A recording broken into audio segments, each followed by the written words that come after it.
नमस्कार,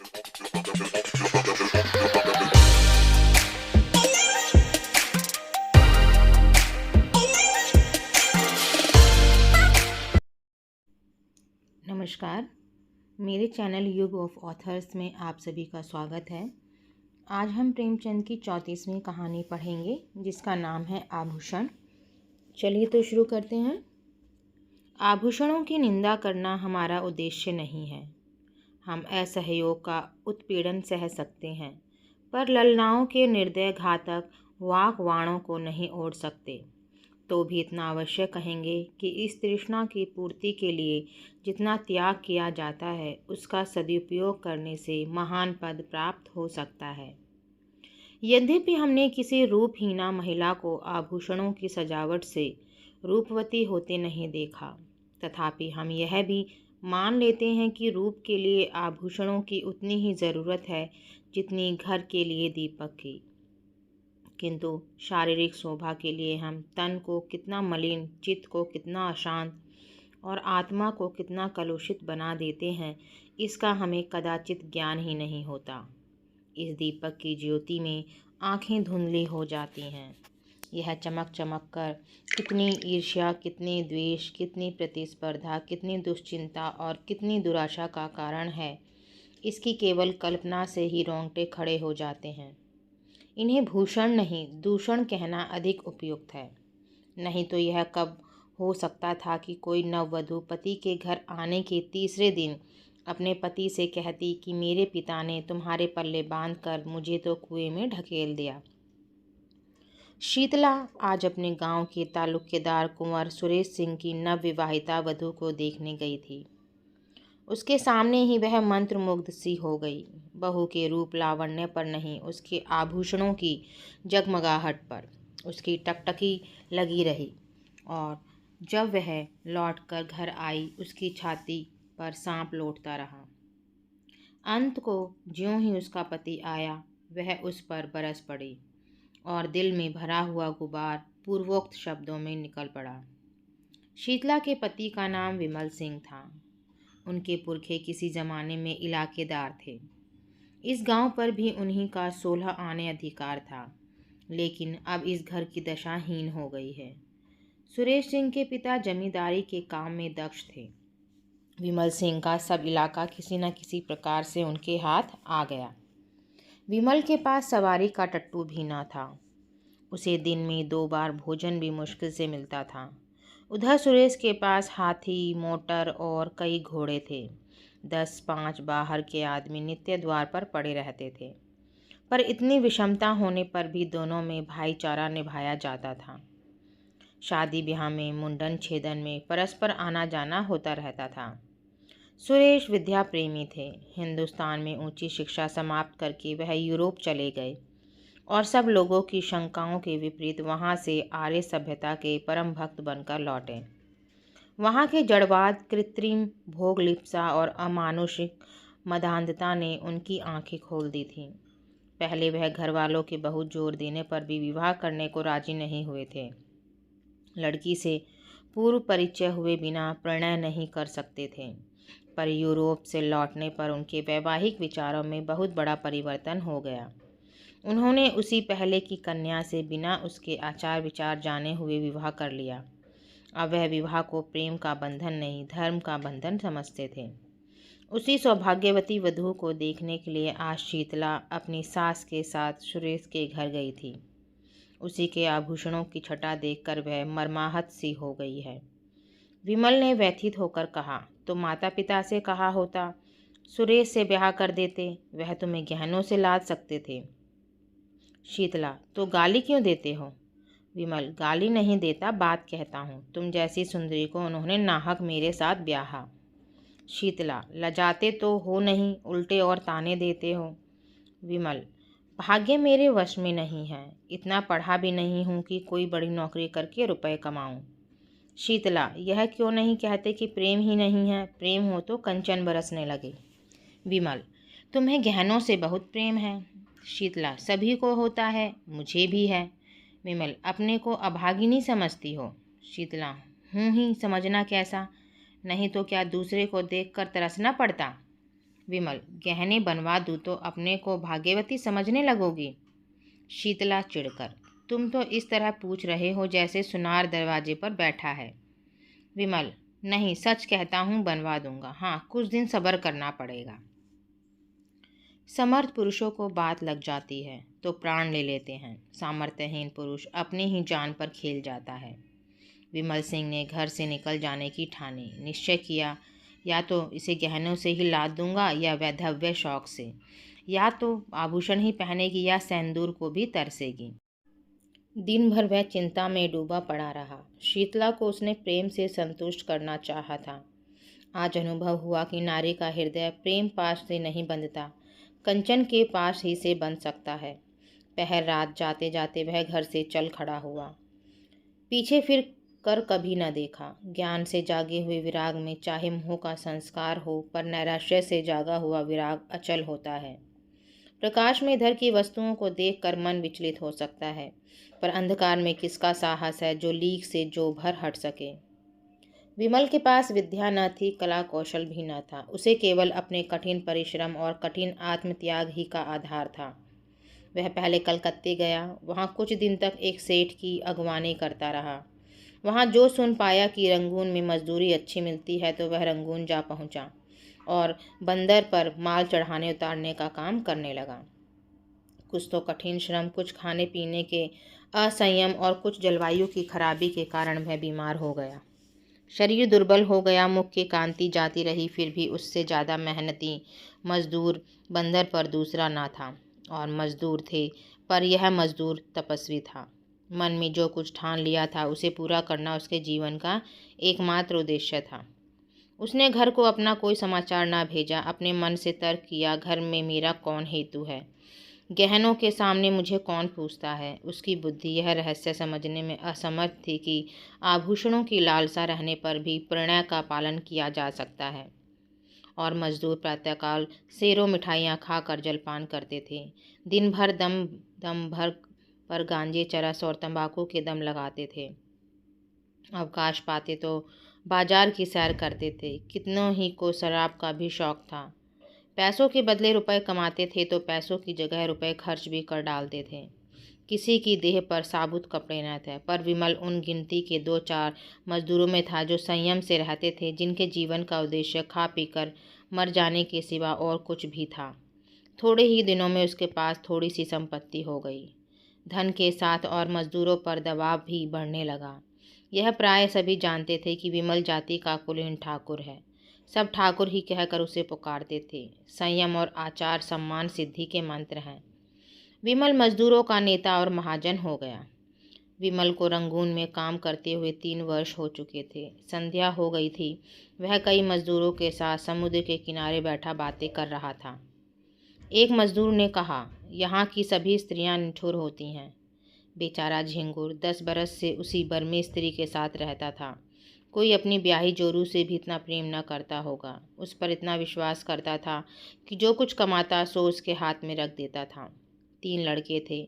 अभी कल तक दोनों साथ साथ खा कर लेटे थे। ना कोई लड़ाई, ना बात, ना चीत।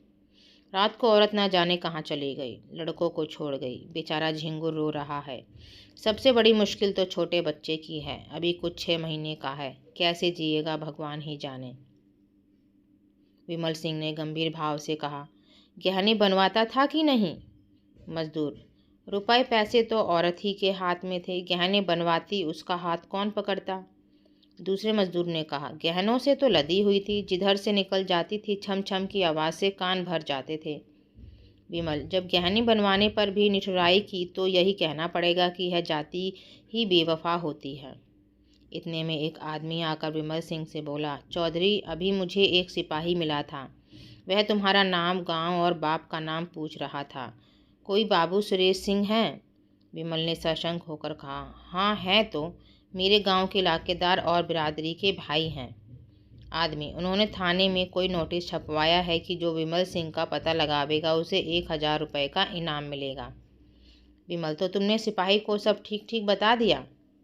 आदमी, चौधरी, मैं कोई गवार हूँ? क्या समझ गया कुछ दाल में काला है, नहीं तो कोई इतने रुपए क्यों खर्च करता। मैंने कह दिया कि उनका नाम विमल सिंह नहीं, जसोदा पांडे है। बाप का नाम सुक्खू बताया और घर जिला झांसी में। पूछने लगा यहाँ कितने दिन से रहता है। मैंने कहा कोई 10 साल से। तब कुछ सोचकर चला गया। सुरेश बाबू से तुमसे कोई अदावत है क्या चौधरी?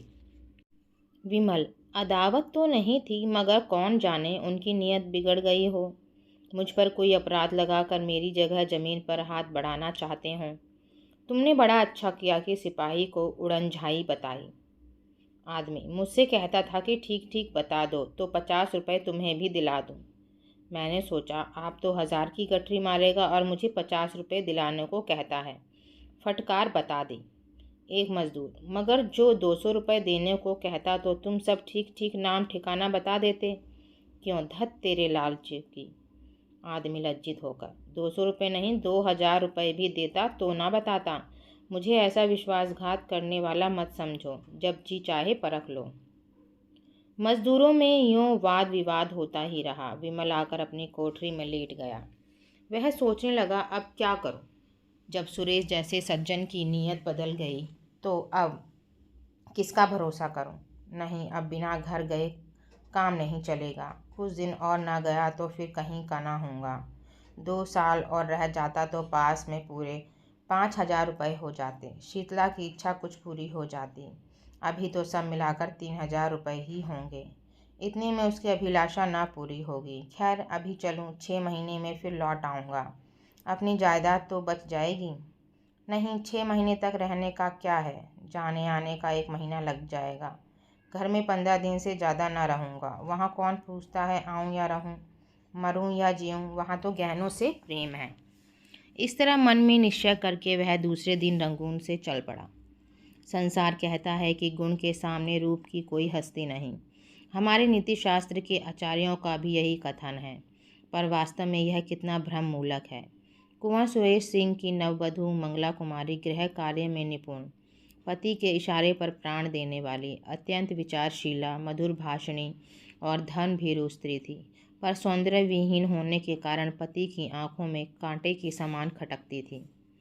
सुरेश सिंह बात बात पर उस पर झुंझलाते, पर घड़ी भर में पश्चाताप के वशीभूत होकर उससे क्षमा मांगते, किंतु दूसरे ही दिन वही कुत्सित व्यापार शुरू हो जाता। विपत्ति यह थी कि उनके आचरण अन्य रईसों की भांति भ्रष्ट न थे। वह दाम्पत्य जीवन ही में आनंद, सुख, शांति, विश्वास, प्राय सभी ऐहिक और परमार्थिक उद्देश्य पूरा करना चाहते थे, और दाम्पत्य सुख से वंचित होकर उन्हें अपना समस्त जीवन नीरस, स्वादहीन और कुंठित जान पड़ता था। फल यह हुआ कि मंगला को अपने ऊपर विश्वास न रहा। वह अपने मन से कोई काम करते हुए डरती थी कि स्वामी नाराज होंगे। स्वामी को खुश रखने के लिए अपनी भूलों को छिपाती, बहाने करती, झूठ बोलती। नौकरों को अपराध लगाकर आत्मरक्षा करना चाहती। पति को प्रसन्न रखने के लिए उसने अपने गुणों की, अपनी आत्मा की अवहेलना की, पर उठने के बदले वह पति की नज़रों से गिरती ही गई। नित्य नए श्रृंगार करती, पर लक्ष्य से दूर होती जाती थी। पति की एक मधुर मुस्कान के लिए, उनके अधरों के एक मीठे शब्द के लिए उसका प्यासा हृदय तड़प तड़प कर रह जाता था। लावण्य विहीन स्त्री वह भिक्षुक नहीं है जो चंगुल भर आटे से संतुष्ट हो जाए। वह भी पति का संपूर्ण अखंड प्रेम चाहती है, और कदाचित सुंदरियों से अधिक, क्योंकि वह इसके लिए असाधारण प्रयत्न और अनुष्ठान करती है। मंगला इस प्रयत्न में निष्फल होकर और भी संतृप्त होती थी। धीरे धीरे पति से उसकी श्रद्धा उठने लगी। उसने तर्क किया कि ऐसे क्रूर हृदय, शून्य, कल्पनाहीन मनुष्य से मैं भी उसी का सा व्यवहार करूंगी। जो पुरुष रूप का भक्त है वह प्रेम भक्ति के योग्य नहीं। इस प्रत्याघात ने समस्या और भी जटिल कर दी। मगर मंगला की केवल अपनी रूपहीनता ही का रोना न था। शीतला का अनुपम रूप लालित्य भी उसकी कामनाओं का बाधक था, बल्कि यह उसकी आशा लताओं पर पड़ने वाला तुषार था। मंगला सुंदरी ना सही, पर पति पर जान देती थी। जो अपने को चाहे उससे हम विमुख नहीं हो सकते। प्रेम की शक्ति अपार है, पर शीतला की मूर्ति सुरेश के हृदय द्वार पर बैठे हुई मंगला को अंदर न जाने देती थी, चाहे वह कितना ही वेश बदल कर आवे।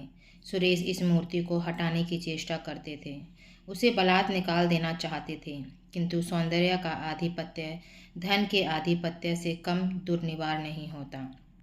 जिस दिन शीतला इस घर में मंगला का मुख देखने आई थी। उसी दिन सुरेश की आंखों ने उसकी मनोहर छवि की एक झलक देख ली थी। वह एक झलक मानो एक क्षणिक क्रिया थी जिसने एक ही धावे में समस्त हृदय राज को जीत लिया, उस पर अपना आधिपत्य जमा लिया। सुरेश एकांत में बैठे हुए शीतला के चित्र को मंगला से मिलाते, यह निश्चय करने के लिए कि उनमें क्या अंतर है। एक क्यों मन को खींचती है, दूसरी क्यों उसे हटाती है। पर उसके मन का यह खिंचाव केवल एक चित्रकार या कवि का रसास्वादन मात्र था। वह पवित्र और वासनाओं से रहित था। वह मूर्ति केवल उसके मनोरंजन की सामग्री मात्र थी।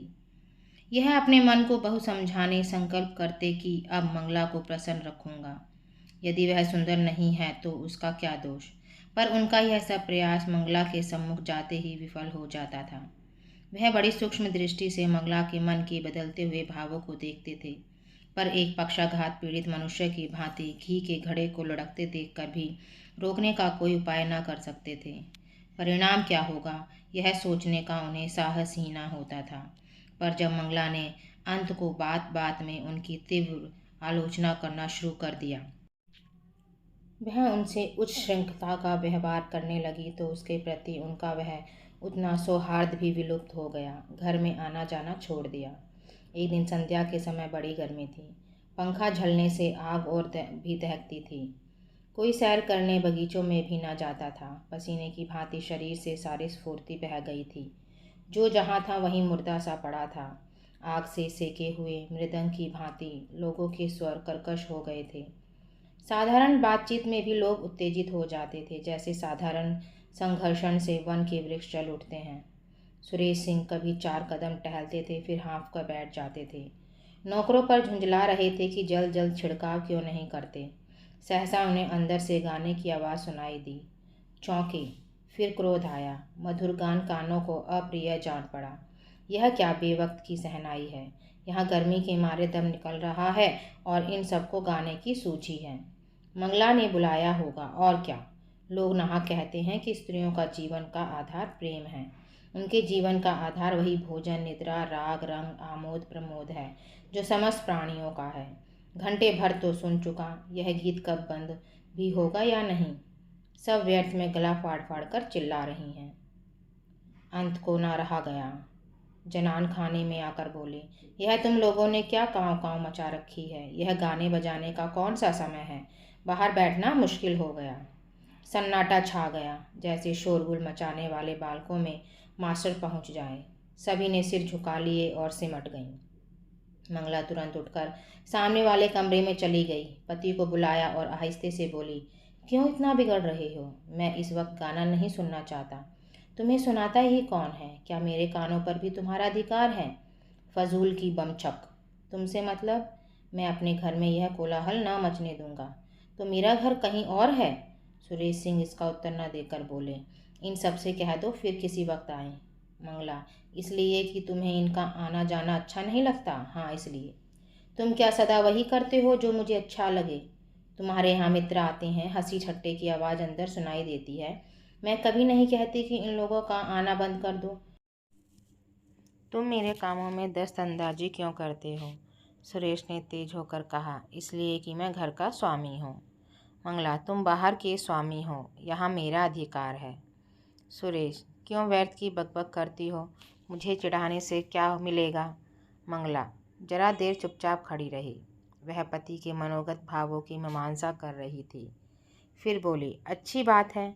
जब इस घर में मेरा कोई अधिकार नहीं तो ना रहूँगी। अब तक भ्रम में थी, आज तुमने वह भ्रम मिटा दिया। मेरा इस घर पर अधिकार कभी नहीं था। जिस स्त्री का पति के हृदय पर अधिकार नहीं, उसका संपत्ति पर भी कोई अधिकार नहीं हो सकता। सुरेश ने लज्जित होकर कहा, बात का पतंगड़ क्यों बनाती हो। मेरा यह मतलब ना था। कुछ का कुछ समझ गई। मंगला, मन की बात आदमी के मुंह से अनायास ही निकल जाती है। सावधान होकर हम अपने भावों को छिपा लेते हैं। सुरेश को अपनी असज्जनता पर दुख तो हुआ, पर इस भय से कि मैं इसे जितना ही मनाऊंगा उतनी ही यह और जली कटी सुनाएगी। उसे छोड़कर वह बाहर चले जाए। प्रातःकाल ठंडी हवा चल रही थी। सुरेश खुमारी में पड़े हुए स्वप्न देख रहे थे कि मंगला सामने से चली आ रही थी। चौंक पड़े। देखा द्वार पर सचमुच मंगला खड़ी है। घर की नौकरानियां आंचल से आंखें पोंछ रही हैं। कई नौकर आसपास खड़े हैं। सभी की आंखें सजल और मुख उदास है, मानो बहू विदा हो रही है।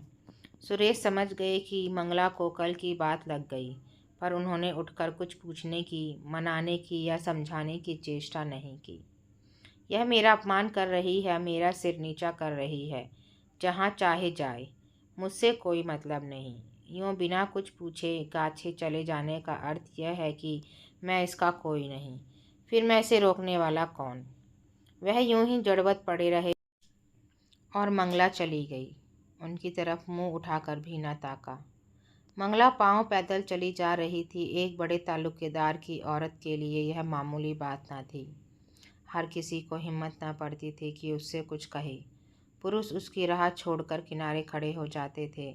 नारियां द्वार पर खड़ी करुण कौतूहल से देखती थी और आंखों से कहती थी, हाँ निर्दयी पुरुष, इतना भी ना हो सका कि एक डोला पर तो बैठा देता। इस गांव से निकलकर उस गांव में पहुंची जहां शीतला रहती थी। शीतला सुनते ही द्वार पर आ खड़ी हो गई और मंगला से बोली, बहन जरा आकर दम ले लो। मंगला ने अंदर जाकर देखा तो मकान जगह जगह से गिरा हुआ था। दालान में एक वृद्धा खाट पर पड़ी थी। चारों ओर दरिद्रता के चिन्ह दिखाई देते थे। शीतला ने पूछा, यह क्या हुआ? मंगला, जो भाग्य में लिखा था। शीतला, कुंवर जी ने कुछ कहा सुना था? मंगला, मुंह से कुछ न कहने पर भी तो मन की बात छिपी नहीं रहती। शीतला, अरे तो क्या, अब यहाँ तक नौबत आ गई। दुख की अंतिम दशा संकोचहीन होती है, मंगला ने कहा। चाहती तो अब भी पड़ी रहती, उसी घर में जीवन कट जाता, पर जहाँ प्रेम नहीं, पूछ नहीं, मान नहीं, वहाँ अब नहीं रह सकती। शीतला, तुम्हारा मायका कहाँ है? मंगला, मायके कौन मुँह लेकर जाऊंगी। शीतला, तब कहाँ जाओगी? मंगला, ईश्वर के दरबार में। पूछूंगी कि तुमने मुझे सुंदरता क्यों नहीं दी, बदसूरत क्यों बनाया। बहन, स्त्री के लिए इससे अधिक दुर्भाग्य की बात नहीं कि वह रूपहीन हो। शायद पहले जन्म की पिशाचनियां ही बदसूरत औरतें होती हैं। रूप से प्रेम मिलता है और प्रेम से दुर्लभ कोई वस्तु नहीं। यह कहकर मंगला उठ खड़ी हुई। शीतला ने उसे रोका नहीं। सोचा, इसे क्या खिलाऊंगी, आज तो चूल्हा जलने की भी कोई आशा नहीं। उसके जाने के बाद वह देर तक बैठी सोचती रही, मैं कैसी अभागिन हूँ, जिस प्रेम को ना पाकर यह बेचारी जीवन को त्याग रही है, उसी प्रेम को मैंने पाँव से ठुकरा दिया। इसे जेवर की क्या कमी थी? क्या ये सारे जड़ाऊ जेवर इसे सुखी रख सके?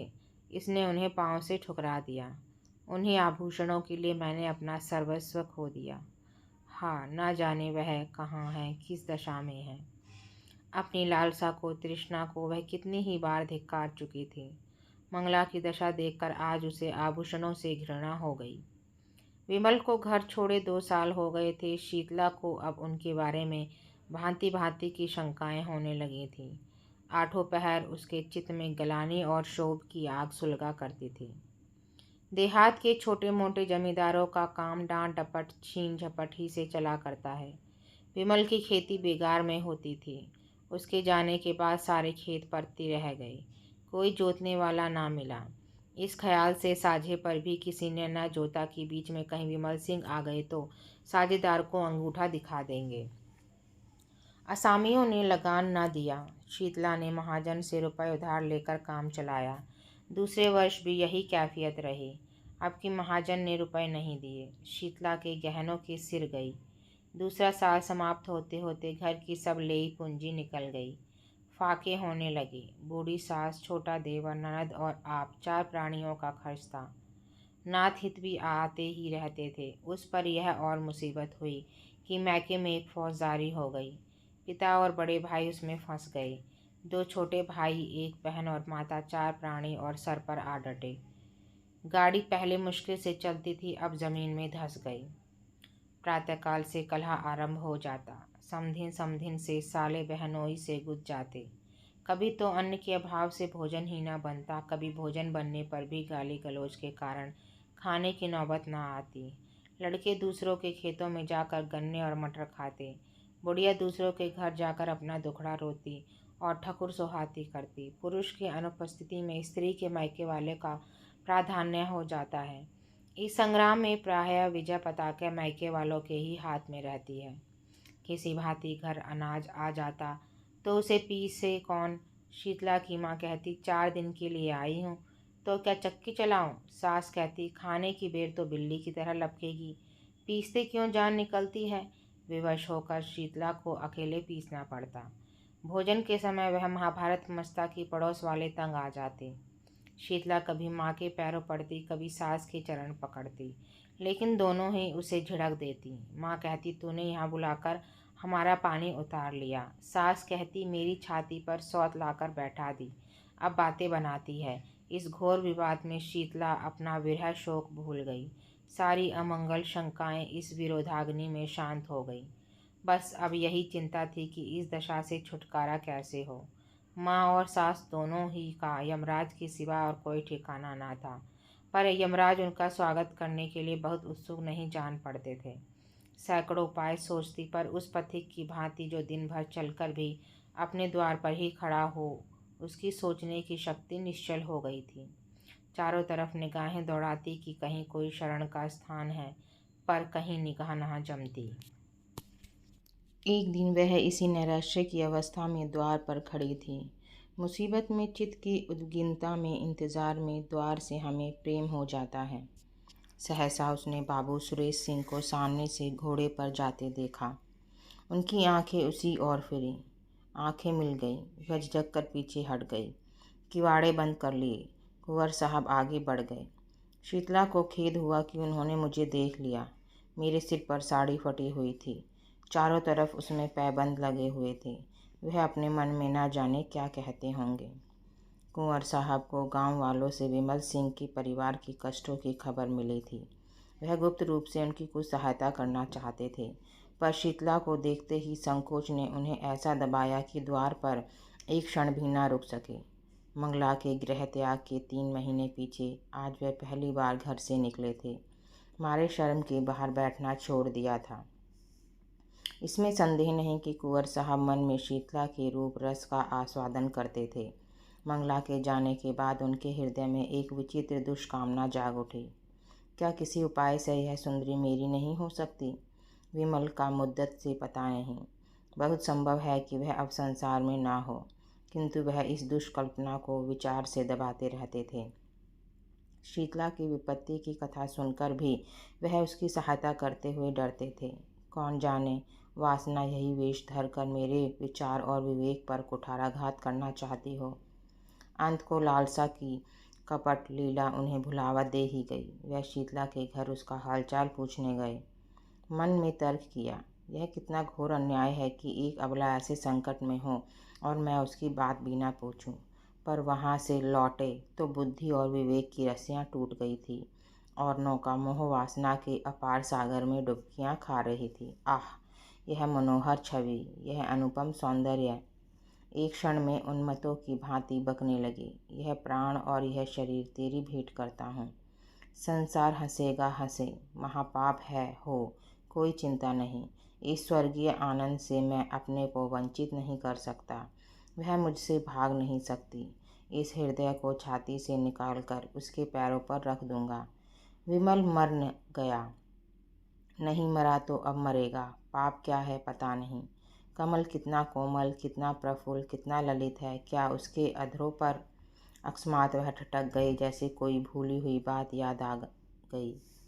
मनुष्य में बुद्धि के अंतर्गत एक अज्ञात बुद्धि होती है। जैसे रण क्षेत्र में हिम्मत हार कर भागने वाले सैनिकों को किसी गुप्त स्थान से आने वाली कुमक संभाल लेती है, वैसे ही इस अज्ञात बुद्धि ने सुरेश को सचेत कर दिया।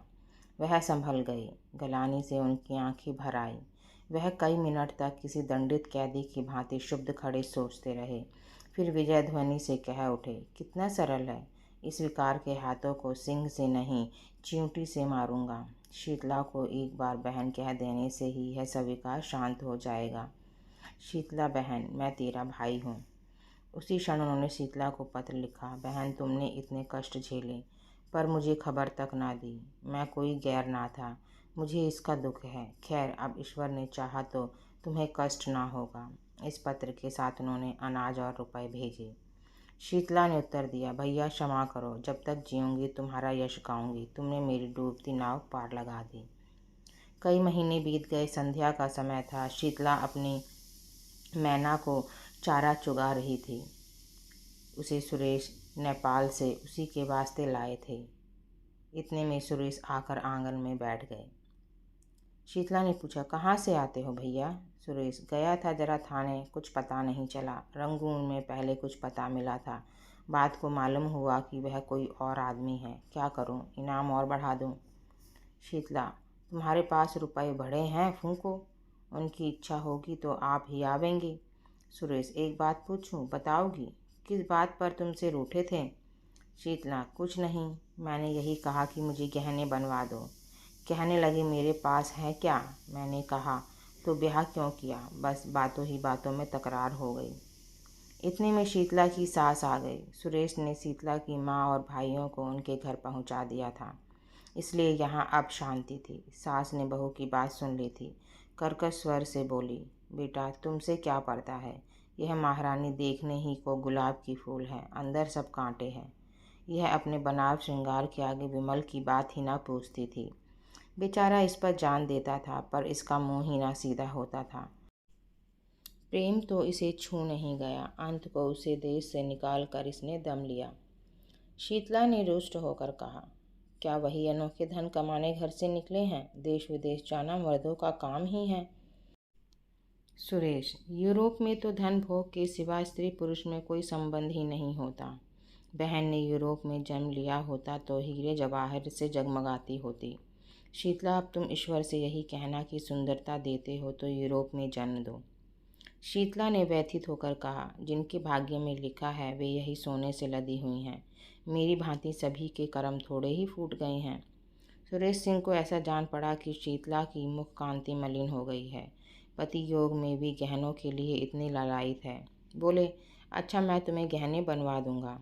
यह वाक्य कुछ अपमान सूचक स्वर में कहा गया था, पर शीतला की आंखें आनंद से सजल हो आईं।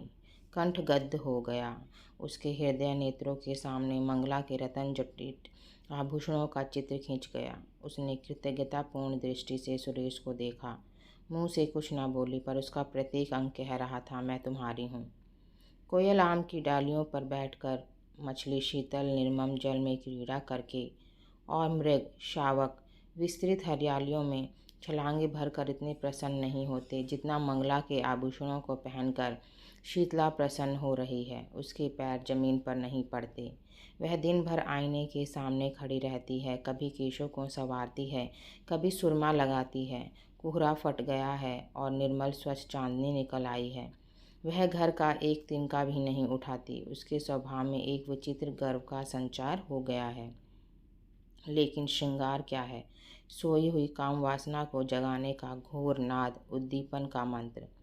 शीतला जब नख सिक से सज कर बैठती है तो उसे प्रबल इच्छा होती है कि मुझे कोई देखे। वह द्वार पर आकर खड़ी हो जाती है। गांव की स्त्रियों की प्रशंसा से उसे संतोष नहीं होता। गांव के पुरुषों को वह श्रृंगार रस विहीन समझती है, इसलिए सुरेश सिंह को बुलाती है। पहले वह दिन में एक बार आ जाते थे, अब शीतला की बहुत अनुनय विनय करने पर भी नहीं आते। पहर रात गई थी, घरों के दीपक बुझ चुके थे। शीतला के घर में दीपक जल रहा था। उसने कुंवर साहब के बगीचे से बेले के फूल मंगवाए थे और बैठी हार गूंथ रही थी। अपने लिए नहीं, सुरेश के लिए। प्रेम के सिवा एहसान का बदला देने के लिए उसके पास और था ही क्या। एकाएक कुत्तों के भौंकने की आवाज़ सुनाई दी और दम भर में विमल सिंह ने मकान के अंदर कदम रखा।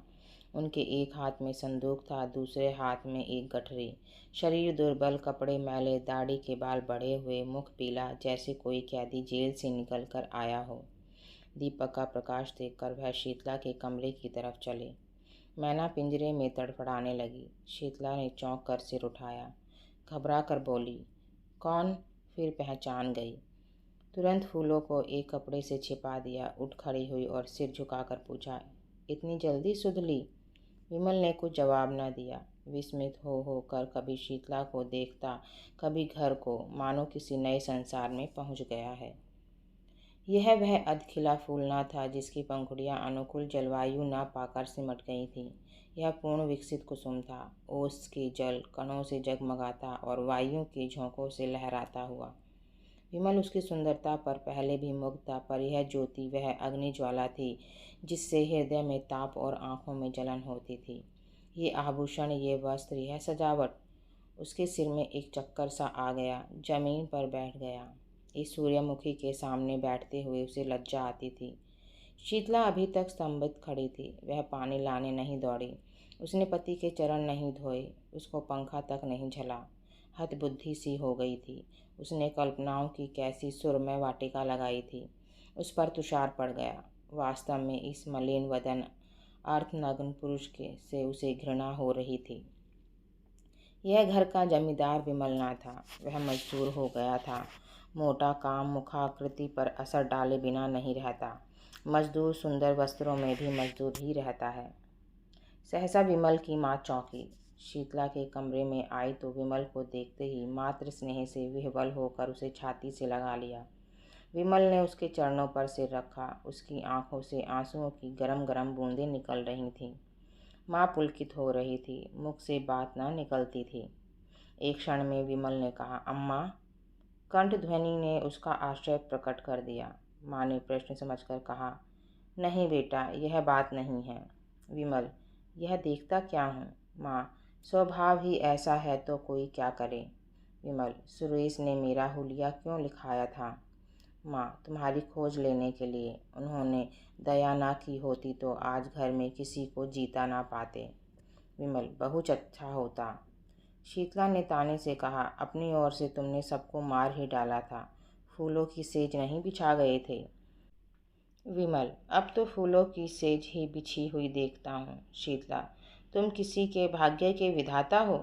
विमल सिंह उठकर क्रोध से कांपता हुआ बोला, अम्मा मुझे यहाँ से ले चलो। मैं इस पिशाचिनी का मुंह नहीं देखना चाहता। मेरी आंखों में खून उतरता चला आता है। मैंने इस कुल कलंकिनी के लिए 3 साल तक जो कठिन तपस्या की है, उसे ईश्वर मिल जाता, पर इसे ना पा सका। यह कहकर वह कमरे से निकल आया और माँ के कमरे में लेट रहा। माँ ने तुरंत उसका मुंह और हाथ पैर धुलाए। वह चूल्हा जलाकर पूरियां पकाने लगी, साथ साथ घर की विपत्ति कथा भी कहती जाती थी। विमल के हृदय में सुरेश के प्रति जो विरोधाग्नि प्रज्वलित हो रही थी वह शांत हो गई, लेकिन हृदय दहा ने रक्त दहा का रूप धारण किया। जोर का बुखार चढ़ाया। लंबी यात्रा की थकान और कष्ट तो था ही, बरसों से कठिन श्रम और तप के बाद यह मानसिक संताप और भी दुस्सह हो गया। सारी रात वह अचेत पड़ा रहा। माँ बैठी पंखा झलती और रोती थी। दूसरे दिन भी वह बेहोश पड़ा रहा। शीतला उसके पास एक क्षण के लिए भी न आई। इन्होंने मुझे कौन से सोने के खोर खिला दिए हैं जो इनकी धौंसा हूँ। यहाँ तो जैसे कंता घर रहे हैं वैसे रहें विदेश। किसी की फूटी कौड़ी नहीं जानती। बहुत ताव दिखा रहे थे, गए थे तो क्या लाद लाए। संध्या के समय सुरेश को खबर मिली, तुरंत दौड़े हुए आए। आज 2 महीने के बाद उन्होंने उस घर में कदम रखा। विमल ने आंखें खोली, पहचान गया। आंखों से आंसू बहने लगे। सुरेश के मुखारविंद पर दया की ज्योति झलक रही थी। विमल ने उसके बारे में जो अनुचित संदेह किया था, उसके लिए वह अपने को धिक्कार रहा था। शीतला ने जो ही सुना कि सुरेश सिंह आए हैं, तुरंत शीशे के सामने गई, केस छिटका लिए और विपत्त की मूर्ति बनी हुई विमल के कमरे में आई। कहाँ तो विमल की आंखें बंद थी, मूर्छित सा पड़ा था, कहाँ शीतला के आते ही आंखें खुल गईं। अग्निमय नेत्रों से उसकी ओर देखकर बोला, अभी आई है? आज के तीसरे दिन आना। कुंवर साहब से उसे उस दिन फिर भेंट हो जाएगी। शीतला उल्टे पांव चली गई। सुरेश पर घड़ों पानी पड़ गया। मन में सोचा, कितना रूप लावण्य है, पर कितना विषाक्त। हृदय की जगह केवल श्रृंगार लालसा। आतंक बढ़ता गया। सुरेश ने डॉक्टर बुलवाए, पर मृत्युदेव ने किसी की ना मानी। उनका हृदय पाषाण है, किसी भांति नहीं पसीजता। कोई अपना हृदय निकाल कर रख दे, आंसुओं की नदी बहा दे, पर उन्हें दया नहीं आती। बसे हुए घर को उजाड़ना, लहराती हुई खेती को सुखाना उनका काम है, और उनकी निर्दयता कितनी विनोदमय है। यह नित्य नए रूप बदलते रहते हैं। कभी दामिनी बन जाते हैं तो कभी पुण्यमाला, कभी सिंह बन जाते हैं तो कभी सियार, कभी अग्नि के रूप में दिखाई देते हैं तो कभी जल के रूप में। तीसरे दिन पिछली रात को विमल की मानसिक पीड़ा और हृदय ताप का अंत हो गया। चोर दिन को कभी चोरी नहीं करता। यम के दूत प्राय रात ही को सबकी नज़र बचा कर आते हैं और प्राण रत्न को चुरा ले जाते हैं। आकाश के फूल मुरझाए हुए थे, वृक्ष समूह स्थिर थे, पर शोक में मग्न सिर झुकाए हुए। रात शोक का बाह्य रूप है, रात मृत्यु का क्रीड़ा क्षेत्र है। उसी समय विमल के घर से आर्तनाद सुनाई दिया, वह नाद जिसे सुनने के लिए मृत्युदेव विकल रहते हैं। शीतला चौंक पड़ी और घबराई हुई मरणशैया की ओर चली। उसने मृतदेह पर निगाह डाली और भयभीत होकर एक पग पीछे हट गई। उसे जान पड़ा विमल सिंह और उसकी अत्यंत तीव्र दृष्टि से देख रहे हैं। बुझे हुए दीपक में उसे भयंकर ज्योति दिखाई पड़ी। वह मारे भय के वहां ठहर ना सकी। द्वार से निकल ही रही थी कि सुरेश सिंह से भेंट हो गई। कातर स्वर में बोली, मुझे यहाँ डर लगता है। उसने चाहा कि रोती हुई इनके पैरों पर गिर पड़ूं, पर वह अलग हट गए। जब किसी पथिक को चलते चलते ज्ञात होता है कि मैं रास्ता भूल गया हूँ, तो वह सीधे रास्ते पर आने के लिए बड़े वेग से चलता है। झुंझलाता है कि मैं इतना असावधान क्यों हो गया। सुरेश भी अब शांति मार्ग पर आने के लिए विकल हो गए। मंगला की स्नेहमयी सेवाएं याद आने लगीं।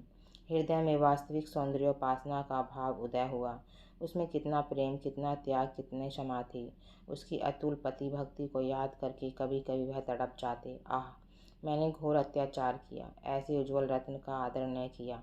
मैं यूं ही जड़वत पड़ा रहा और मेरे सामने ही लक्ष्मी घर से निकल गई। मंगला ने चलते चलते शीतला से जो बातें कहीं भी उन्हें मालूम थी, पर उन बातों पर विश्वास न होता था। मंगला शांत प्रकृति की थी, वह इतनी उदंडता नहीं कर सकती। उसमें क्षमा थी, वह इतना विद्वेष नहीं कर सकती। उसका मन कहता था कि वह जीती है और कुशल से है। उसके मैके वालों को कई पत्र लिखे, पर वहाँ व्यंग्य और कटु वाक्यों के सिवा और क्या रखा था। अंत को उन्होंने लिखा, अब उस रतन की खोज में स्वयं जाता हूँ, या तो लेकर ही आऊँगा या कहीं मुंह में कालिक लगाकर डूब मरूंगा। इस पत्र का उत्तर आया, अच्छी बात है, जाइए, पर यहाँ से होते हुए जाइएगा। यहाँ से भी कोई आपके साथ चला जाएगा। सुरेश सिंह को इन शब्दों में आशा की झलक दिखाई दी। उसी दिन प्रस्थान कर दिया, किसी को साथ नहीं लिया। ससुराल में किसी ने उनका प्रेममय स्वागत नहीं किया। सभी के मुंह फूले हुए थे। ससुर जी ने तो उन्हें पति धर्म पर एक लंबा उपदेश दिया। रात को जब वह भोजन करके लेटे तो छोटी साली आकर बैठ गई और मुस्कुराकर बोली, जीजाजी, कोई सुंदरी अपने रूपहीन पुरुष को छोड़ दे तो उसका अपमान करे, आप उसे क्या कहेंगे? सुरेश गंभीर स्वर से, कुटिला। साली, और ऐसे पुरुष को जो अपनी रूपहीन स्त्री का त्याग दे? सुरेश, पशु। साली, और जो पुरुष विद्वान हो? सुरेश, पिशाच। साली हंसकर, तो मैं भागती हूँ, मुझे आपसे डर लगता है। सुरेश, पिशाचों का प्रायश्चित भी तो स्वीकार हो जाता है। शाली, शर्त यह है कि प्रायश्चित सच्चा हो। सुरेश, यह तो वह अंतर्यामी ही जान सकते हैं। साली, सच्चा होगा तो उसका फल भी अवश्य मिलेगा, मगर दीदी को लेकर इधर ही से लौटिएगा। सुरेश की आशा नौका फिर डगमगाई। गिड़गिड़ाकर बोले, प्रभा, ईश्वर के लिए मुझ पर दया करो, मैं बहुत दुखी हूँ।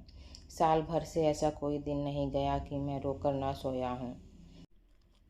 प्रभा ने उठकर कहा, अपनी किए का क्या इलाज, जाती हूँ, आराम कीजिए। एक क्षण में मंगला की माता आकर बैठ गई और बोली, बेटा, तुमने तो बहुत पढ़ा लिखा है, देश विदेश घूम आए हो, सुंदर बनने की कोई दवा कहीं नहीं देखी? सुरेश ने विनयपूर्वक कहा, माताजी, अब ईश्वर के लिए और लज्जित ना कीजिए। माता, तुमने तो मेरी प्यारी बेटी के प्राण ले लिए, मैं क्या तुम्हें लज्जित करने से भी गई? जी में तो था कि ऐसी ऐसी सुनाऊंगी कि तुम भी याद करोगे, पर मेहमान हो, क्या जलाऊं, आराम करो। सुरेश आशा और भय की दशा में पड़े करवटें बदल रहे थे कि एकाएक द्वार पर किसी ने धीरे से कहा, जाती क्यों नहीं, जागते तो हैं? किसी ने जवाब दिया, लाज आती है। सुरेश ने आवाज़ पहचानी, प्यासे को पानी मिल गया। एक क्षण में मंगला उनके सम्मुख आई और सिर झुकाकर खड़ी हो गई। सुरेश को उसके मुख पर एक अनूठी छवि दिखाई दी, जैसे कोई रोगी स्वास्थ्य लाभ कर चुका हो। रूप वही था, पर आंखें और थीं। तो आप सबको ये कहानी कैसी लगी, कमेंट बॉक्स में ज़रूर लिखना। धन्यवाद।